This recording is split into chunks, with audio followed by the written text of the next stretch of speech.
하나도 긴장감이 없죠? 회개하지 않는 당신은 어떻게 살아갑니까? 처해 있는 영혼의 두려운 상태는 어디 갔습니까?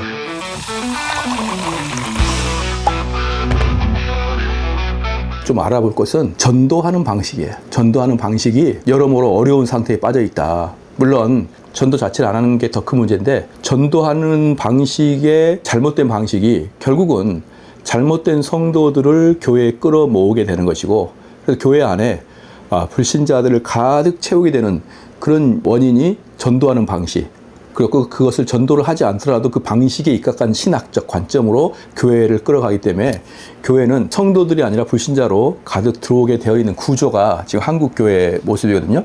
그러면은 이 가장 큰 문제가 뭐냐 그러면은 반지성적인 문제예요.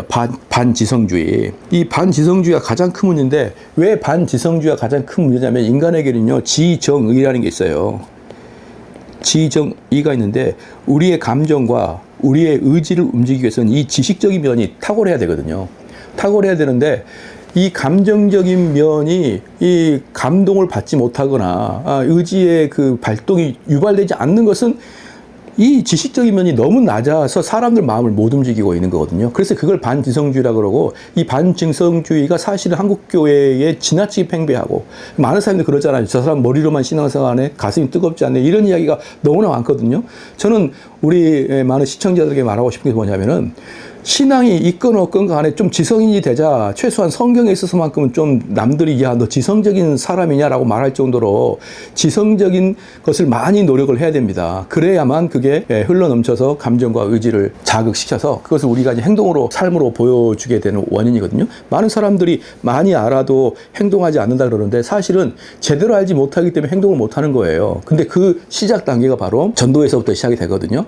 그러면 성경에서 말하고 있는 전도는 뭐고, 성경에서 말하고 있는 전도는 뭐고, 그 다음에 우리가 요즘에 사용하고 있는 전도법은 무엇인지를 제가 좀 살펴볼게요. 성경은요, 사람들의 그 양심을 정확하게 찌릅니다.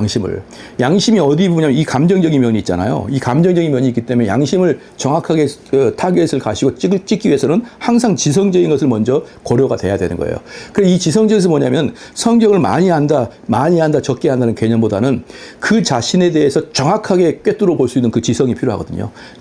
근데 그 정확히 꿰뚫어 볼 수 있는 그 기준이 성경에 있기 때문에 성경을 많이 아는 게 중요한 거거든요. 그런데 정확하게 상대의 마음을 꿰뚫고 그의 행동과 그의 사상을 꿰뚫었을 때 그의 양심이 아이쿠야 하고 이렇게 변하거든요. 아이쿠야 할 때, 그때 이제 거기에 흐트러져 있는 양심 속에다가 이제 복음을 쏟아 넣고 하나님 말씀에 경고를 쏟아 넣는 것이 바로 전도거든요. 그래서 전도는 성경에서는 항상 독일합니다. 누가복음 24장 47절에서도요. 회개하고 그리스도의 이름으로 죄사함을 받으라 그랬어요. 회개하고 그리스도의 이름으로 죄사함을 받으라 그랬거든요. 여기서도 분명히 뭐냐면, 회개를 하기 위해서는 먼저 뭐가 필요합니까? 내 상태에 대한, 내 인간의 내 자존에 대한 상태를 아는 것, 지성, 내 상태를 아는 지성, 이게 필요하다고. 여기 이게 없이는 회개가 안 되는 거예요.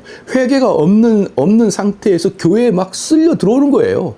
그러니까 교회가 그냥 오합지졸이 다 모여있게 되는 거거든요. 자, 이런 사람들이 교회 단체로, 공동체로 들어오지 못하게 하는 것은 사실은, 사도들도 그랬지만 예수님도 동일한 방식을 사용하십니다. 예를 들어 한번 볼게요. 어떤 이방인이 예수께 와서 절하며, 저를 도우소서라고 이야기를 하자, 예수님은 현대적 사고로는 전혀 이해할 수 없는 방식으로 이 여인을 대합니다. 뭐라고 했냐 그러면요. 자녀의 떡을 취하여 개들에게 던짐이 마땅치 않다 그러는 거예요. 그러니까 지금 예수님은 자녀라고 말하고 있는 게 유대인을 말하고 있는 거거든요. 유대인이 아닌 너희들한테 이 떡을 주는 것이 마땅치 않다 그랬어요. 근데 그렇게 말하면서 뭐라고 하냐면 개들이라고 했다.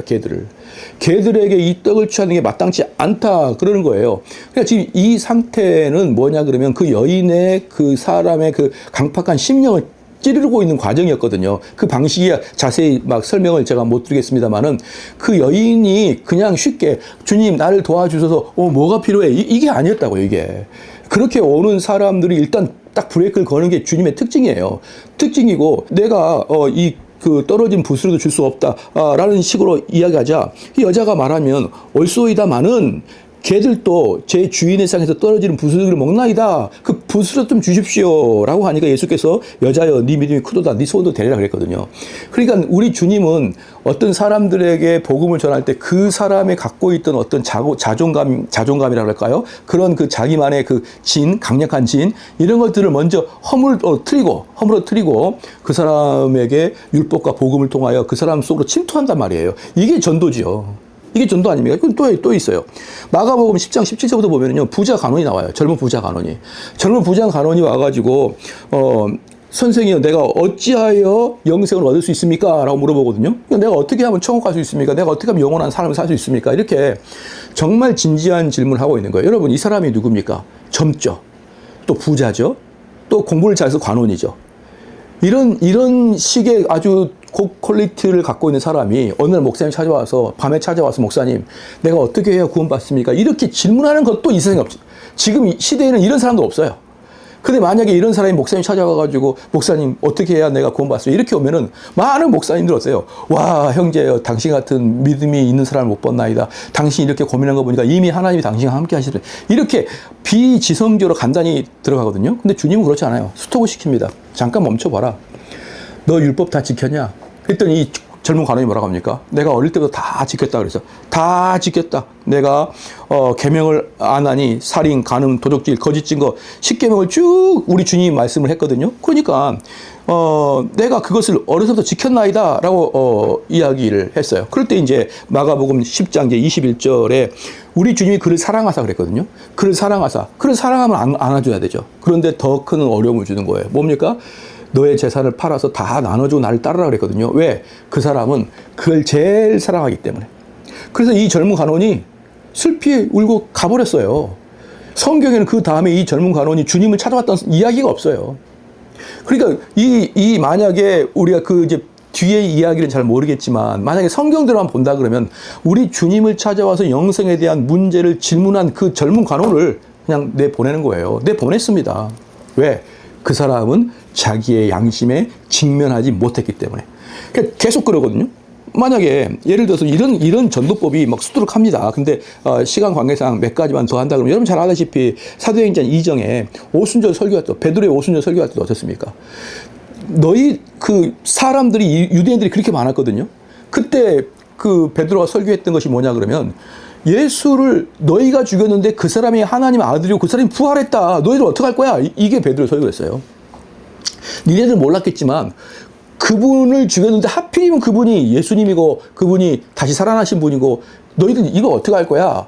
라고 할 때 그 사람들이 전부 다 이렇게 뭐라고 했습니까? 그들이 이 말씀을 듣고 마음에 찔려요. 마음에 찔려. 그냥 양심을 찌르고 베드로가 이르되 양심을 찌르고 베드로와 다른 사람들에게 물어 이르되 형제들아 우리가 어찌할꼬 그랬거든요. 저는 여러분한테 물어볼게요. 여러분 전도하면서 전도를 했는데 그 사람이 우리가 어찌할꼬라고 대꾸해 본 적 있나요? 나는 망하였도다. 나는 죽었겠구나.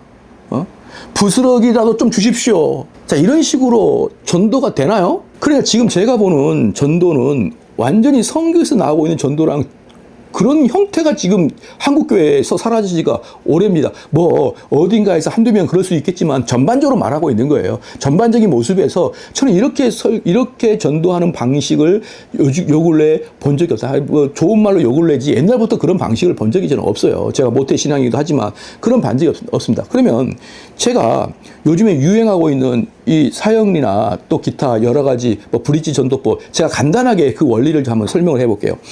자, 이렇게 나와 하나님은 이렇게 벌어져 있다는 거예요. 원래는 이분들이 붙어 있는데 이렇게 벌어졌어요. 근데 나는 하나님의 형상으로 만들어졌기 때문에 하나님과 교제할 때 드디어 행복하거든요. 근데 이렇게 떨어졌는데 이 죄로 인해서 벌어진 거예요. 죄로 인해 벌어졌기 때문에 이 나에게는 어떻습니까? 마음에 우울증이 생기고 꼭 이렇게 설명합니다. 우울증이 생기고 슬픔과 고난과 또 어떤 망함과 심지어 죽음에 직면하게 되었습니다. 그래서 우리는 뭐예요? 불행합니다.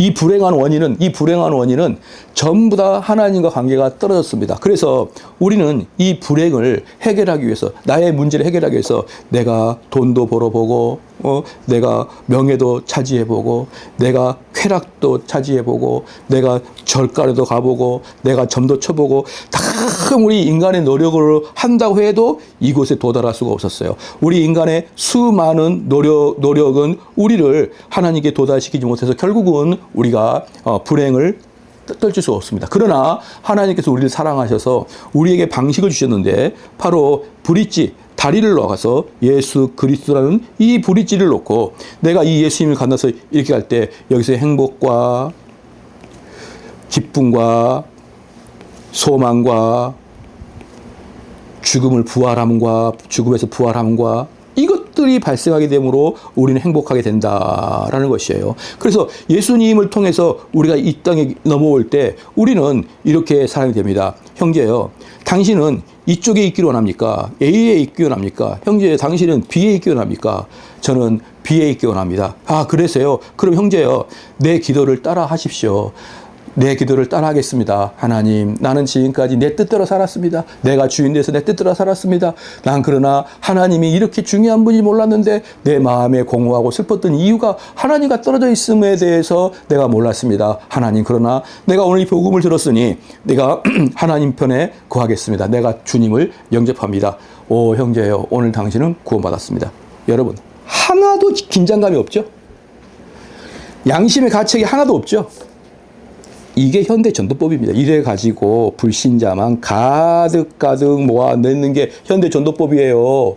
이 전도법이 바로 한국교회를 타락하게 된 원흉입니다, 여러분. 예수님은 처음부터 그들의 양심을 직면했다고요. 처음부터 그들의 양심을 찌르고 들어가가지고 그들이 쌓고 있는, 그들이 지금까지 만약에 10대면 10년 동안, 20대면 20년 동안, 50대는 50년 동안 쌓였던 자기들의 진이 있어요. 자기들의 사고 체계, 자기들의 인생관의 철학이 있어요. 그거 뚫고 들어가야 되는데, 뚫고 들어가려면 당연히 지성이 필요하고, 이 지성이 날카로워야 되고, 날카로워서 그 사람의 그 뇌 속으로 파고 들어가서 내 양심의 가책이 느낄 때 이 복을 받아들이지. 형제여, 당신이 행복하고 싶습니까? 그럼 예수님 타고 오세요. 이게 뭐 하는 것입니까, 지금? 한국교회가 개혁해야 된다고요? 한국교회 개혁해야 된다고? 개혁하는 방식도 모르겠다고 저는 생각해요. 이 전도법의 문제가 또 아니에요. 이 전도법과 동일한 방식의 목회, 동일한 방식의 설교. 여러분이 왜 고난받은지 아십니까? 하나님과 함께 하잖아요. 그 결과물이 계속 행복이에요. 인간의 행복, 인간의 소망. 하나님은 어디 가셨고, 우리의 죄에 진노하신 하나님의 말씀은 어디 가셨고, 그렇죠? 우리가 처해 있는 영혼의 두려운 상태는 어디 갔습니까? 모든 것 다 제껴버리고, 하나님 당신 사랑합니다. 회개하지 않는 당신을 어떻게 사랑합니까? 하나님께서. 내가 그리스도에 의지하지 않는 자를 어떻게 사랑합니까? 교회에 나오는 게 그리스도 의지하는 거예요.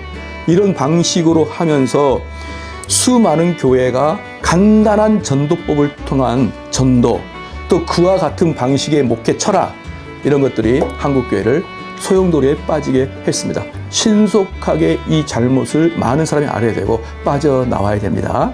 감사합니다.